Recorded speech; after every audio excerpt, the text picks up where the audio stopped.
படிப்பேன்னு சொன்னீங்க. ஏன் 4 மணிக்கு எந்திரிக்கணும்னு நினைக்கிறீங்க காலையில்? அதாவது இப்போ வந்து நம்ம ஒரு கமிட்மெண்ட்டுக்கு வந்துட்டோம், படிக்கணும். அப்போ அந்த 4 மணிக்கு எந்திரிச்சு படிக்கும்போது நமக்கு ஸ்ட்ராங்காக இருக்கும். அப்போ அந்த சொர்க்கமாக இருக்கிறத நீங்கள் அவாய்ட் பண்ணிட்டீங்களா, நீங்கள் ஜெயிச்சதுக்கப்புறம் வாழ்க்கையே சொர்க்கமாக இருக்கும். அப்போ அது வந்து 4 மணிக்கு எந்திரிச்சு படிக்கிறது நரகம்டா. அப்படின்னா எத்தனை வருஷம் படிக்க போகிறீங்க? 10 4 மணிக்கு எந்திரிச்ச பிறகு நான் உற்சாகமாக படிக்கணும் அப்படின்னா என்னோட ஆக்டிவிட்டிஸ் எப்படி இருக்கும்? சனி நீராடுன்னு அவையா சொன்னாரா? அதுக்கு என்ன பொருள்? சனி நீராடுனா சனிக்கிழமை கண்டா குளின்னு சொன்னாங்கன்னு அர்த்தமா? அப்போ 5 நாள் குளிக்க தேவையில்லை, மற்ற நாள் குளிக்க தேவையில்லையா? சனி நீராடுனா என்ன பொருள்னா குளிர்ந்த நீரில் குளின்னு அர்த்தம். குளிர்ந்த நீரில் குளின்னு அர்த்தம். குளிர்ந்த நீரில் குளித்து நீங்கள் தெளிவாக இருக்கும்போது படிக்கும்போது நல்லா தெளிவாகவே இருக்கும். அப்போ எழுந்ததுமே குளிக்கிறது நல்ல விஷயந்தான். இன்னும் நம்ம ஒரு புத்துணர்ச்சியாக இருக்கும். இப்போ வந்து எழுந்தது TNPSC, TRB, TNUSRB, UPSC, RRB, IBPS மற்றும் எஸ்எஸ்எஸ்சிக்கு தேவையான அனைத்து புத்தகங்களும் இலவச கொரியர் வசதியுடன் 15% வரை தள்ளுபடி விலையில் www.vr1publications.com இணையதளம் மூலம் பெறலாம். யூத் பேப்பரின் இனிய வணக்கம். யூத் பேப்பர் நண்பர்களுக்கு வணக்கம். என் பேர் சிவராமன். 51 வயசு ஆகுது. குரூப் 4 எக்ஸாமில் பாஸ் பண்ணியிருக்கேன். பாஸ் பண்ணி நெடுஞ்சாலைத்துறை தேர்ந்தெடுத்திருக்கிறேன். என்னுடைய ஊர் வந்து எடப்பாடி, சேலம் மாவட்டம் எடப்பாடி. நீங்கள் என்ன ஆரம்பிச்சு சொன்னீங்க, நான் முன்னாட்டம் எழுந்தோடலாம் காலையில் 4 மணிக்கு வந்து படிப்பேன்னு சொன்னீங்க.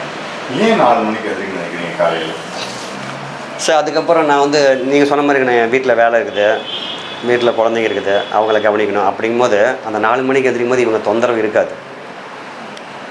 குழந்தைங்க எந்திரிச்சு 4 மணிக்கு உங்களை எப்படின்னு டார்ச்சர் பண்ணும்போது ஹஸ்பண்ட் எந்திரிச்சு 4 மணிக்கு என்ன டீ போட்டு தரேன்னு சொல்ல போகிறதில்ல. அப்போ இவங்கெல்லாம் தூங்கும்போது நீங்கள் முழிச்சிக்கணும். அப்போ வந்து உங்களுக்கு டிஸ்டர்ப் இல்லாத சூழ்நிலை நீங்கள் ஏற்படுத்திக்கணும். நீங்கள் எல்லோரும் பரபரப்பாக இருக்கும்போது நீங்கள் உட்காந்து படிச்சிங்கன்னா உங்களால் படிக்க முடியாது. அவங்கெல்லாம் கிளம்புனதுக்கப்புறம் நீங்கள் உட்காரணும். அவங்கெல்லாம் டிஸ்டர்ப் இல்லாமல் நீங்கள் உட்காந்துக்கணும்.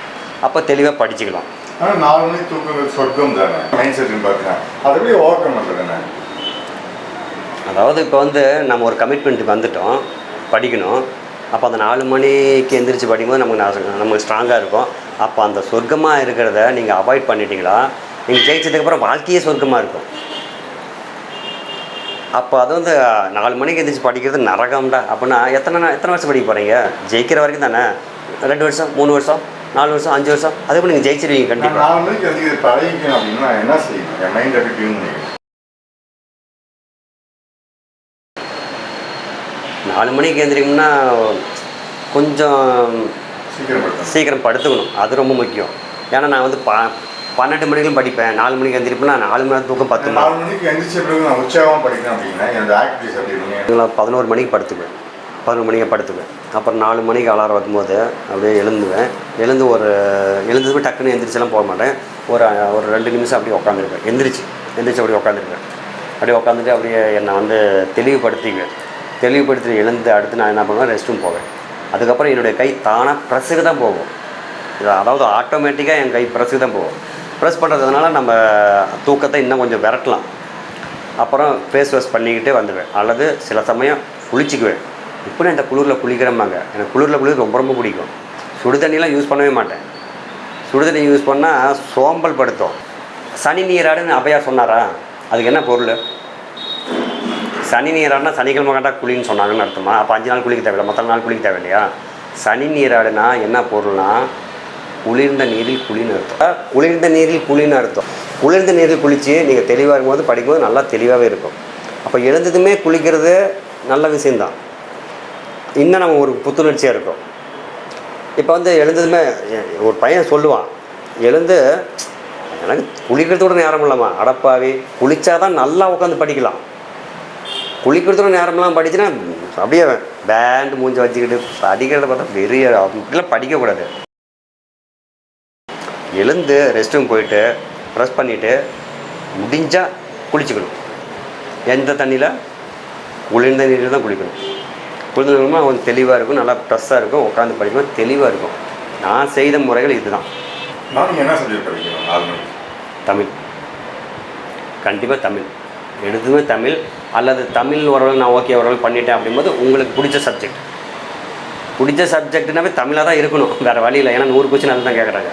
எனக்கு தமிழ் பிடிக்கும். இப்போ வந்து நான் என் ஃப்ரெண்ட்ஸ்கிட்ட போட்டி போடுவேன்.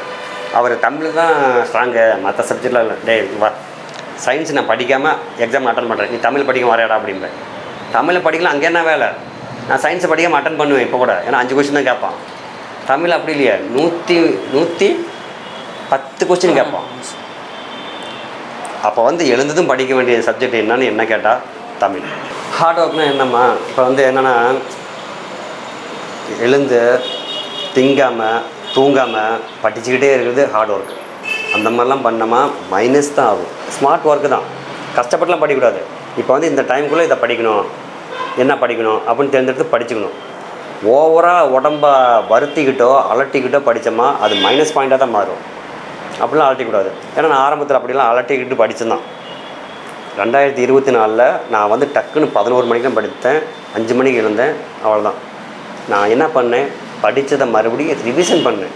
புதுசாக ஏதாவது கரண்ட் அஃபேர்ஸ் சம்மந்தமாக படிக்கணும்னா நான் இல்லை எனக்கு வேண்டாம்னுட்டேன், எனக்கு வேண்டாம் நீ பாரு அப்படின்னு சொல்லிட்டு படித்ததையும் மறுபடியும் படித்தேன்.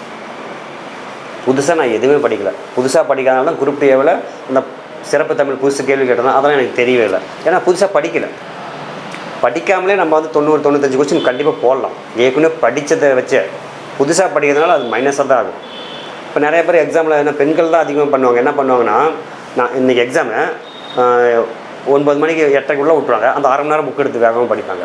அதெல்லாம் தேவையில்லாத விஷயம், அதெல்லாம் பண்ணவே கூடாது.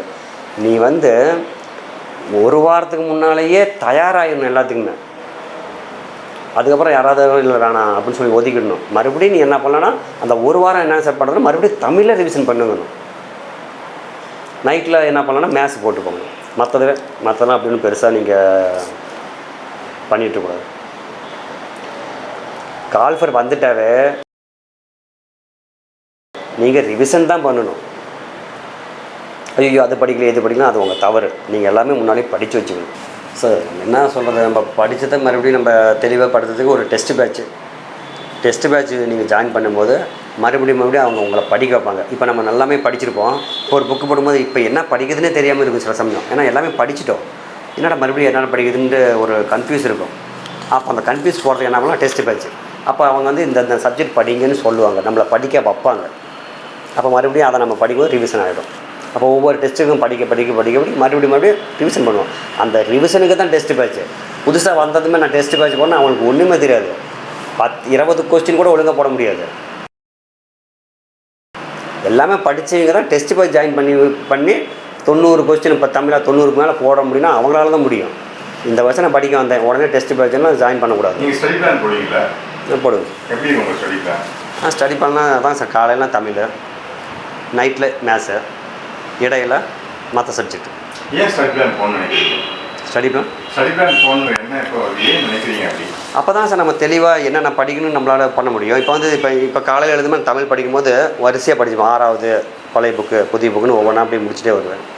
அது மேத்ஸு எனக்கு என்ன வரலையோ, உதாரணத்துக்கு எனக்கு ஃபார்முலா வரவே வராதுங்க சார், அதனால் அதை மட்டும் நல்லா எஃபோர்ட் கொடுத்து போடுவேன். இடையில வந்து ஹிஸ்ட்ரி, ஜாகிரபின்னா 10th ஜாகிரபி தான் முக்கியத்துவம் கொடுக்கும், மற்றதெல்லாம் நான் கொடுக்க மாட்டேன். சயின்ஸு புக்கே எனக்கு வேண்டாம் அப்படின்னு சொல்லி விடுவேன், ஏன்னா எனக்கு வராது, ஏறாது.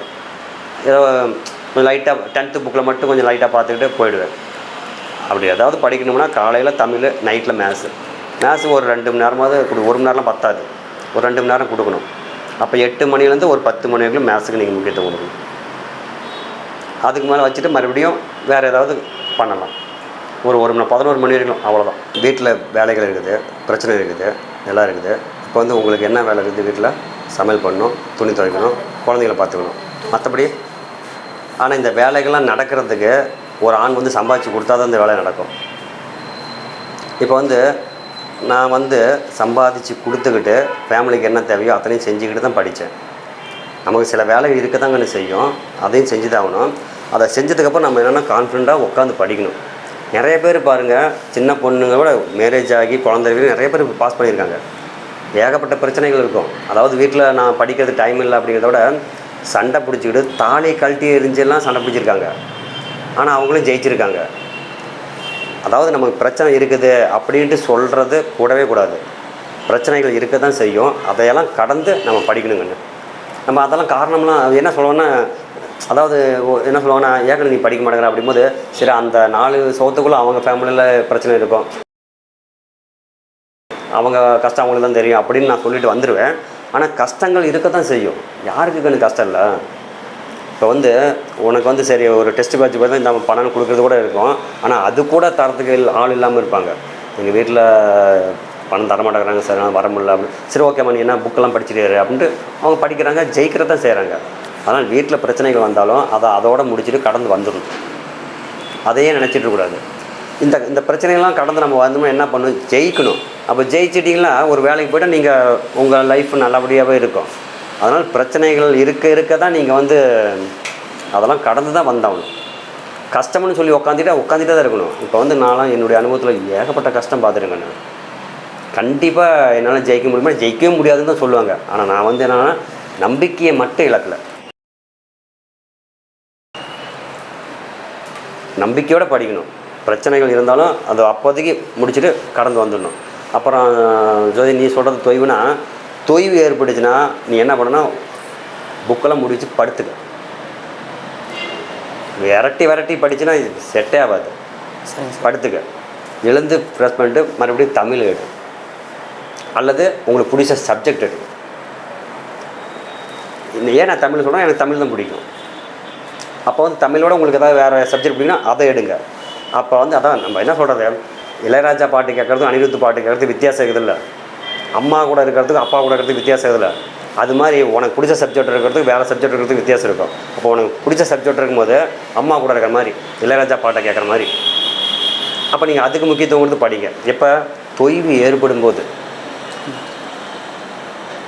அப்போ வந்து அப்பாவுக்கு மதிப்பு இல்லையா? மதிப்பு இருக்குது. ஏன்னா இதை நல்லா ஃப்ரீயாக இருக்கும்போது மென்டலாக நான் கொஞ்சம் ஃப்ரீயாக இருக்கிறேன் அப்படிங்கும்போது அந்த சப்ஜெக்ட்லாம் படிங்க. தொய்வு ஏற்படும் போது புக்கை மூடி வச்சுட்டு படுத்துக்குங்க. ஒரு 1/2 hour தூங்க, 3/4 மணி நேரம் தூங்க, மீறி போனால் 1 மணி நேரம் கூட தூங்க. அதெல்லாம் லாஸ் ஆகாது. நீ தூங்கி எந்திரிக்கும் போது நல்லா ஃப்ரெஷ்ஷாக எந்திரிப்பேன். அப்போ வந்து உனக்கு பிடிச்ச சப்ஜெக்ட் படிக்கும்போது அதில் கொஞ்சம் ஸ்ட்ராங் ஆகுவேன். அதுக்கப்புறம் படிக்கும்போது அதுக்கப்புறம் அது என்ன படிக்கணுமே அப்படின்னு அடுத்த சப்ஜெக்ட் நீ படிக்கும்போது தெளிவாக இருக்கும். அதனால் பிரச்சனைங்கும் போது கொஞ்சம் மூடி வச்சுட்டு கொஞ்சம் புக்கெல்லாம் வச்சுட்டு. ஒரு நிமிஷம், நீங்கள் எவ்வளோ நேரம் தொடர்ந்து படிப்பீங்க? 3 hours. கண்டிப்பாக நான் 3 மணி நேரம் தொடர்ந்து படிப்பேன் சார். நீங்கள் எவ்வளோ நேரம் தொடர்ந்து படிப்பீங்க? அது காலையில் லைப்ரரி வந்தோன்னா நான் கேட்குறது தொடர்ந்து எவ்வளோ ஒரு 2 மணி நேரம், ஒரு 2 மணி நேரம் படிச்சுட்டு ஒரு 1/4 மணி நேரம் பிரேக் எடுப்பேன். எவ்வளோ நேரம் உட்காந்துருக்கீங்க? ஒரு 2 மணி நேரம் படிப்பேன். படிப்பேன். உங்களால் 3 hours சாப்பிடுமா? ஏன் 2 hours? ஏன் இந்த முறை? அதாவது உங்கள் வயசில் பாதி வயசு தான் ஆகுது. அவங்களே 2 hours தான் உட்கார முடியுது. உங்களால் 3 hours அப்படிங்கிறது. அதாவது நான் வந்து உட்காந்து படிக்கும்போது நல்லா இன்ட்ரெஸ்டிங்காக படிச்சுட்டே இருப்பேன். அப்போ வந்து மற்றவங்க என்ன பண்ணுறாங்கிறத நான் பார்க்க மாட்டேன். நான் படிச்சுட்டே இருப்பேன். 3 மணி நேரம் கழித்து தான் நான் எழுந்தே போவேன். பசங்க கூட என்ன சொல்லுவாங்கன்னா, அண்ணா எப்போ நான் இவ்வளோ நேரம் உட்காந்துருந்தேன், இப்போ தான் எந்திரிச்சு வரேன் நான் வெளியில் அப்படிம்பாங்க. என்ன காரணம்? ஜெயிக்கணும். அதுக்காக நான் உட்காந்தேன். அதாவது என்னால் உட்கார முடிஞ்சிச்சு. நான் தைரியமாக, அதாவது உடம்பு ஒத்துழைக்காது அப்படின்லாம் சொல்லக்கூடாது. இப்போ இன்னுமே படி ஏறும்போதே நான் ஸ்லோவாலாம் ஏறிட்டுலாம் இருக்க மாட்டேன். படப்படப்படம் ஏறிட்டு படப்படம் இறங்கிக்குவேன். உங்களுக்கு படித்தது மறக்காதா? இல்லை, மறக்கும் சார். உங்களுக்கு? எனக்கு மறக்காது. ஏன் மறக்குது? உங்களுக்கு ஏன் மறக்கல? என்ன முழுசாக கான்சன்ட்ரேஷன் பண்ணால் தான் காரணம், வேறு ஒரு காரணமும் இருக்காது. உங்களுக்கு மறக்குமா? உங்கள் வயசில் உங்கள் பொண்ணு வயசு உங்களுக்கு மறந்து போயிடுது. 50 வயசு மறக்கல. ஏன்? அதாவது என்ன காரணம்? உங்களுக்கு இருக்கா இல்லை நீங்கள் சூப்பர்மேனா?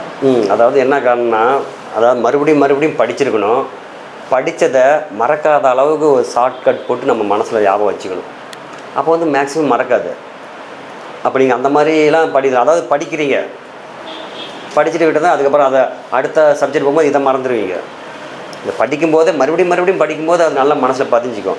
அதை நீங்கள் அதான் கொஞ்சம் ஷார்ட்கட் மாதிரி வச்சு இது மறக்காத அளவுக்கு எந்த மாதிரி வச்சுக்கலாம். இப்போ வந்து நம்ம ஒரு 1893 படிக்கும்போது அந்த 1893 பார்த்தது உங்களுக்கு என்ன ஞாபகம் வரும்? சிக்காகோ மாநாடு வரும். சிக்காகோ மாநாடுன்னு வரும். அப்போ சிக்காகோ மாநாடுன்னு நீங்கள் விவேகானந்தர் சிக்காகோ மாநாட்டில் சொற்பொழிவு ஆட்டினா இருக்கும்போது 1893 தான் காந்தியடிகள் தென்னாப்பிரிக்கா போகிறாரு. 1893 தான் அன்னி பெசன்ட் அம்மையார் அயர்லாந்துலேருந்து இந்தியா வராரு.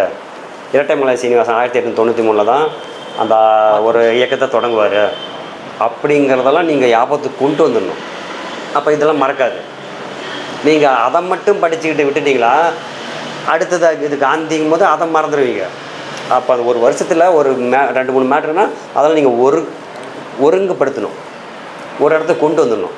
இப்போ இந்த இடத்துல சிகாகோ மாநாட்டை பற்றி இருக்குதா 1893, அந்த 1893 மேலேயே காந்தியடிகள் தென்னாப்பிரிக்கா சென்றார், அன்னி பெசன்ட் அம்மையார் அயர்லாந்திலிருந்து இந்தியா வந்தார்.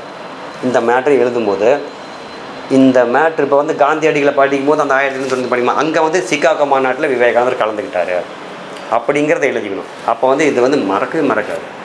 அப்போ மறுபடியும் நீங்கள் படித்து அதை வந்து எந்த இடத்துல 1903ன்னு எடுத்துகிட்டா 1903 காமராஜர் பிறந்தாருன்னு இருக்கும்.